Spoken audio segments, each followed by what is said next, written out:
এবার কপাল খুলছে মালয়েশিয়া যেতে না পারা 10,000 কর্মীর।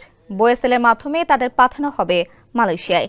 দেশটির সরকারের বেঁধে দেওয়া সময়ের মধ্যে যেতে না পারা বাংলাদেশি কর্মীদের দুটি তালিকা করেছে প্রবাসী কল্যাণ মন্ত্রণালয়। এই দুই তালিকা অনুযায়ী সরকারি জনশক্তি রপ্তানিকারক প্রতিষ্ঠান Bangladesh overseas employment and services লিমিটেডের বোয়েসেলের মাধ্যমে অগ্রাধিকার ভিত্তিতে তাদের মালয়েশিয়া পাঠানোর উদ্যোগ নেওয়া হয়েছে। এই তথ্য জানিয়েছে মন্ত্রণালয়ের কর্মকর্তারা। তারা বলছেন, দুটি তালিকার মধ্যে যাদের জনশক্তি কর্মসংস্থান ও প্রশিক্ষণ ব্যুরোর বিএমইটির ছাড়পত্র ছিল এবং এজেন্সির থেকে টাকা ফেরত পেয়েছে তাদের নাম আছে প্রথম তালিকায়। আর যেসব কর্মী বিএমইটি ছাড়পত্র পাননি তবে এজেন্সি টাকা পরিশোধ করেছে তারা আছেন দ্বিতীয় তালিকায়। স্যান্ডেলিনা সো, রূপচর্চায় আভিজাত্য।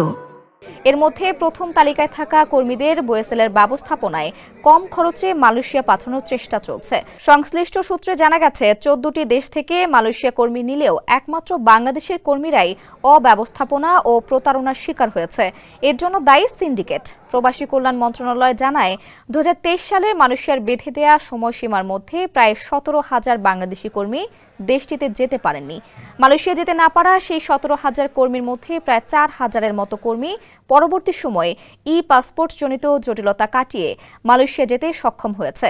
বাকি 13,000 কর্মীর মধ্যে প্রায় 3,000 কর্মীর মালয়েশিয়া যাওয়ার সম্ভাবনা নেই বললে চলে, কারণ তাদের নিয়োগদাতা কোম্পানিগুলো কালো তালিকাভুক্ত।